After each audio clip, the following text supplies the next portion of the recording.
আমন্ত্রণ বাণিজ্য সংবাদে আপনাদের সাথে আছি আমি ইয়াসমিন সুমনা। বাংলাদেশ থেকে আমদানি করা পণ্যের ওপর 20% পাল্টা শুল্ক আরোপ করেছে যুক্তরাষ্ট্র। স্থানীয় সময় বৃহস্পতিবার মার্কিন প্রেসিডেন্ট ডোনাল্ড ট্রাম্পের এক নির্বাহী আদেশে নতুন এই হার ঘোষণা করা হয়। যুক্তরাষ্ট্রের সঙ্গে ঐতিহাসিক বাণিজ্য চুক্তি বাংলাদেশের জন্য কূটনৈতিক বিজয় বলে মন্তব্য করেছেন প্রধান উপদেষ্টা ডক্টর মোহাম্মদ ইউনূস। শুক্রবার প্রধান উপদেষ্টার প্রেস উইং থেকে পাঠানো এক বিবৃতিতে এই মন্তব্য করেন তিনি।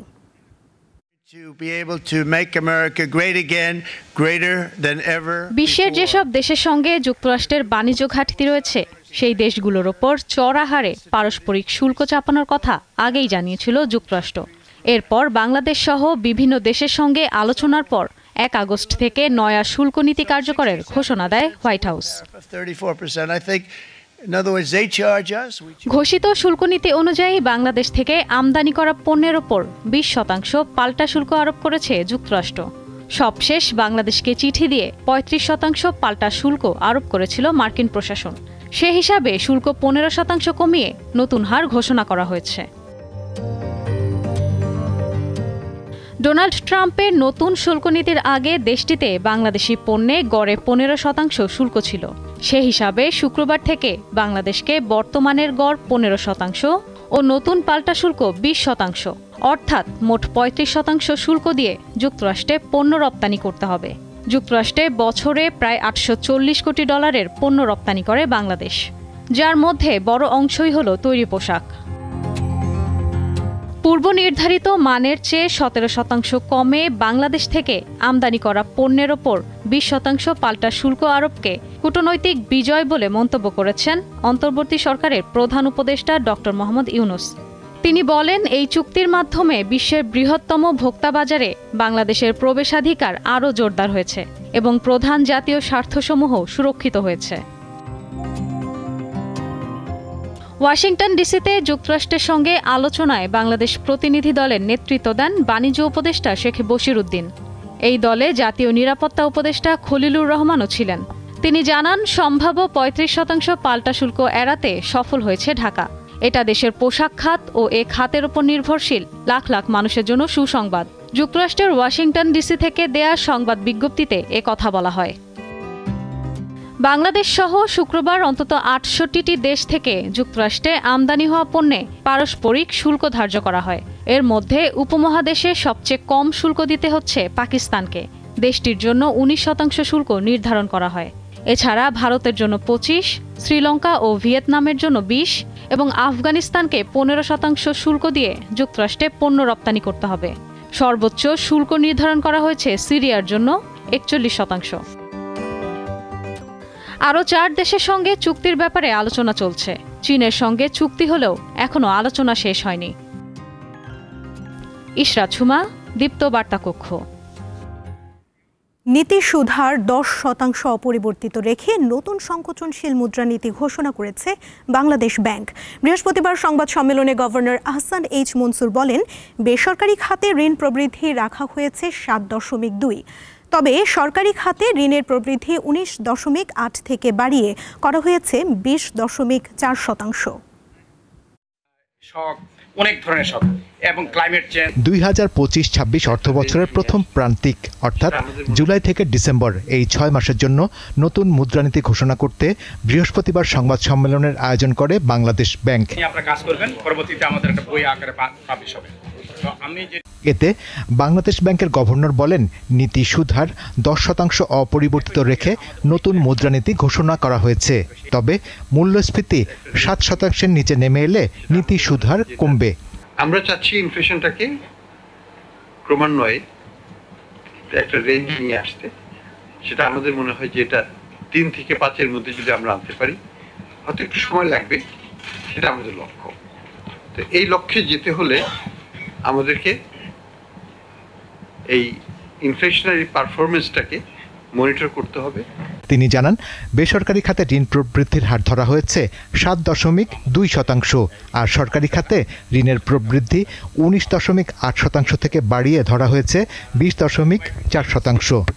আমি দেখালাম 14% প্রবৃদ্ধি হয়েছে ব্যক্তি খাতের লোক, এসালামের পকেটে গেল। কি লাভ হয়েছে দেশে? ক্ষতি তো হয়েছে। কাজে আমাকে বুঝতে হবে যে অল্প দিয়েও অনেক দূর যাওয়া যায় যদি সঠিক ব্যবহার হয়। অর্থাৎ বর্তমানের যে লোনের চিত্র, অর্থাৎ প্রয়োজন ছাড়া কেউ লোন নিচ্ছে না। আগে যেটা চিত্র ছিল সেটা হলো যে যত পারো লোন নাও, শোধ করতে হবে না। সেই মানসিকতা এবং সেই অ্যাটিটিউড দিয়ে লোন দেওয়া হয়েছে, নেওয়াও হয়েছে, দেওয়াও হয়েছে। কেন্দ্রীয় ব্যাংকের গভর্নর জানান, আগামী বছর 5.5 থেকে 6% জিডিপি প্রবৃদ্ধি অর্জিত হবে। ব্যাংকিং খাত নিয়ে তিনি বলেন, অচল পদ্মা ব্যাংক হয়তো নাও থাকতে পারে। যখনই আমরা কোনো ইরেগুলারিটি পাচ্ছি আমরা সেটা তদন্ত করছি। শাহরিয়ার ইমন, দীপ্ত সংবাদ, ঢাকা। ভূমি অধিগ্রহণ জটিলতায় আটকে আছে দিনাজপুরের হিলি স্থলবন্দরের 4 লেন সড়কের কাজ। ফলে কমছে না ভোগান্তি। 2022 সালের প্রথম দিকে এর উন্নয়ন শুরু হয়। 2 থেকে 3 মাসের মধ্যে নতুন প্রকল্পের মাধ্যমে কাজ শুরু হবে বলে জানান নির্বাহী প্রকৌশলী। 2022 সালে 33 কোটি টাকা ব্যয়ে 4 মাথা থেকে মহিলা কলেজ পর্যন্ত 2.25 কিলোমিটার রাস্তার কিছু অংশে কাজ হয়, কিন্তু বেশিরভাগ নির্মাণ কাজ ভূমি অধিগ্রহণ জটিলতায় আটকে আছে। টাকা হাতে না পাওয়া পর্যন্ত জমি ছাড়তে নারাজ মালিকরা। এই হিলি থেকে, এই স্থলবন্দর থেকে সরকারের রাজস্ব খাত থেকে কোটি কোটি টাকা রাজস্ব খাত করতেছে। সেই তুলনা থেকে আমরা এই হিলিবাসী উন্নয়নের দিক থেকে একেবারে পিছিয়ে। বন্দরের অনেক সড়ক খানাখন্দে ভরা, এতে দুর্ভোগে পড়েছে পথচারীরা। সামান্য বৃষ্টি হলে ভোগান্তি চরমে ওঠে, আর শুকনো মৌসুমে থাকে ধুলার রাজত্ব। মাঝে মাঝে দেখবেন যে মালবাহী গাড়ি এখানে ওই এক্সেল ভাঙে পড়ে আছে।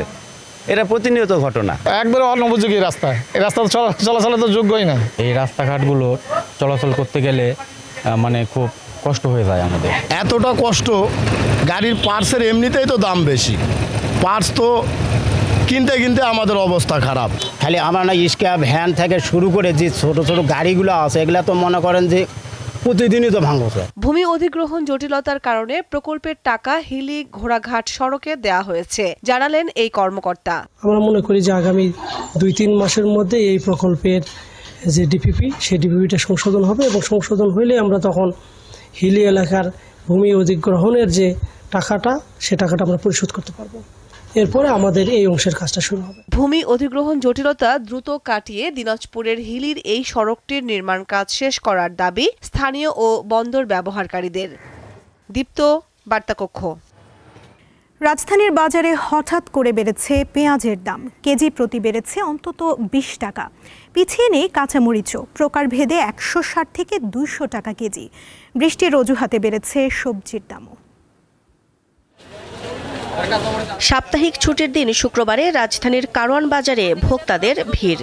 সকালে বৃষ্টি শুরুর আগেই বাজার করতে আসেন ক্রেতারা, তবে বাজারে এসেই অতিরিক্ত টাকা গুনতে হচ্ছে তাদের। বৃষ্টির অজুহাতে সব পণ্যের দামই চড়া। কয়েকদিন আগেও 50-55 টাকা কেজিতে বিক্রি হয়েছে পেঁয়াজ। শুক্রবার বেড়ে 70 টাকায় বিক্রি হচ্ছে। আদার দাম কিছুটা বাড়লেও স্বাভাবিক রয়েছে আলু ও রসুনের দাম।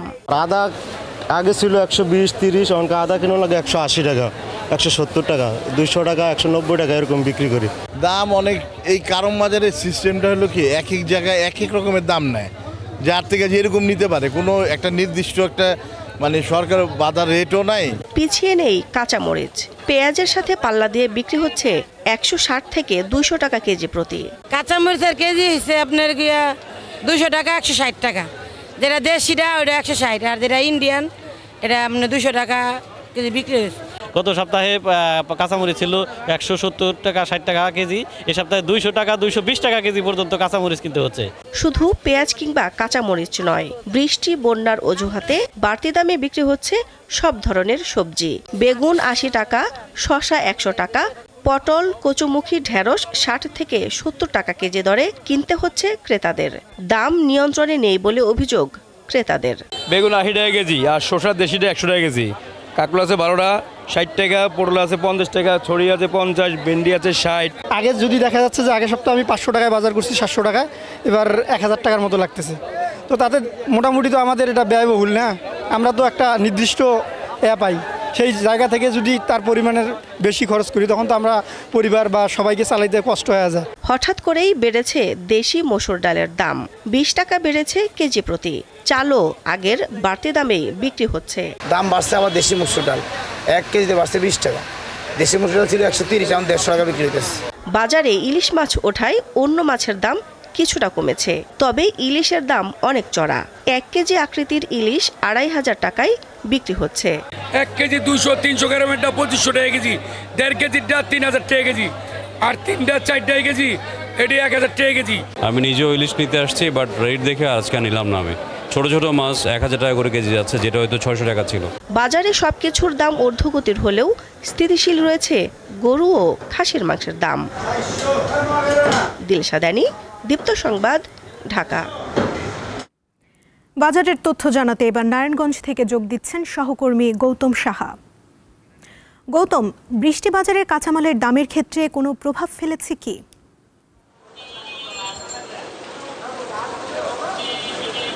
বৃষ্টির ঠান্ডায় বাজারে নিত্য প্রয়োজনীয় দরে বেড়েছে গরম। সরবরাহ কম থাকায় সবজির যে দাম রয়েছে সেগুলো কিন্তু দাম ঊর্ধ্বমুখী। পেঁপে, আলু ছাড়া সব ধরনের সবজির দাম কিন্তু আমরা দেখতে পাচ্ছি বেশি। ঢেঁড়স, ঝিঙ্গা এবং অন্যান্য যে সবজি রয়েছে সেগুলো 60 থেকে 100 টাকা দরে কিন্তু বিক্রি হচ্ছে। আমরা যদি জানাতে চাই পেঁয়াজের দাম, সেক্ষেত্রে কিন্তু সপ্তাহের ব্যবধানে 20 থেকে 25 টাকা কিন্তু কেজিতে বেড়েছে পেঁয়াজ। যেই পেঁয়াজ বিক্রি হতো 50 থেকে 55 টাকায়, সেই পেঁয়াজ বিক্রি হচ্ছে 72 থেকে 76 টাকায় বিক্রি হচ্ছে।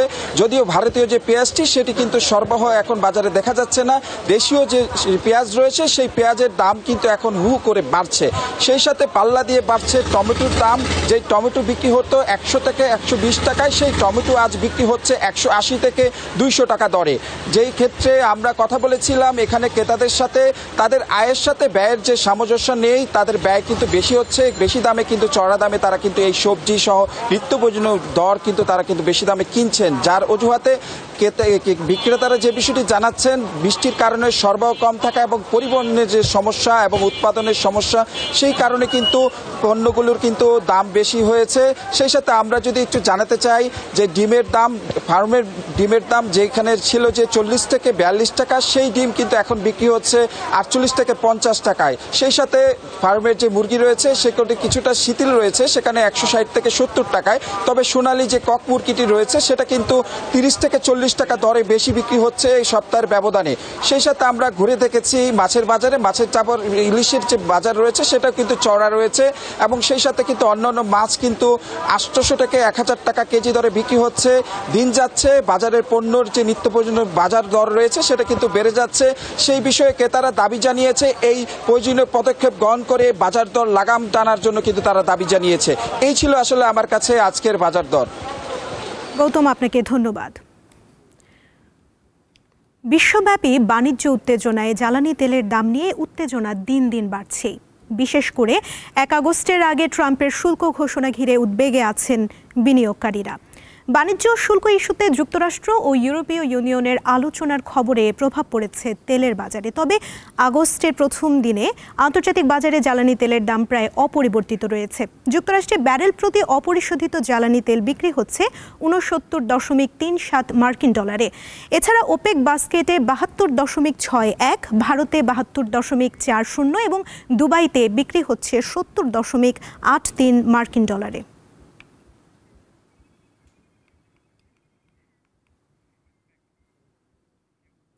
দীর্ঘদিন ধরে চড়া দামে স্থির থাকা স্বর্ণের বাজারে অবশেষে নেমে এসেছে ঠান্ডা হাওয়া।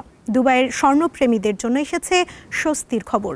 টানা কয়েক মাস 370 থেকে 380 দিরহামের মধ্যে থাকার পর জুলাইয়ের শেষে এসে স্বর্ণের দাম হঠাৎই পড়তে শুরু করে। দুবাইয়ে প্রতি গ্রাম 22 ক্যারেট স্বর্ণের দাম কমে দাঁড়িয়েছে 365.25 দিরহামে, যা গত 30 দিনের মধ্যে সর্বনিম্ন। দাম আরও কমতে পারে এমন ইঙ্গিতও মিলেছে। দেশের বাজারেও টানা 2 দফায় বাড়ানোর পর স্বর্ণের দাম কমিয়েছে বাংলাদেশ জুয়েলার্স অ্যাসোসিয়েশন বাজুস। নতুন দর অনুযায়ী 22 ক্যারেটের 1 ভরি স্বর্ণের দাম পড়বে 1,71,601 টাকা। পাশাপাশি 21 ক্যারেটের প্রতি ভরি স্বর্ণ 1,63,798 টাকা, 18 ক্যারেটের 1,40,400 টাকা এবং সনাতন পদ্ধতির 1 ভরি স্বর্ণের দাম নির্ধারণ করা হয়েছে 1,16,127 টাকা।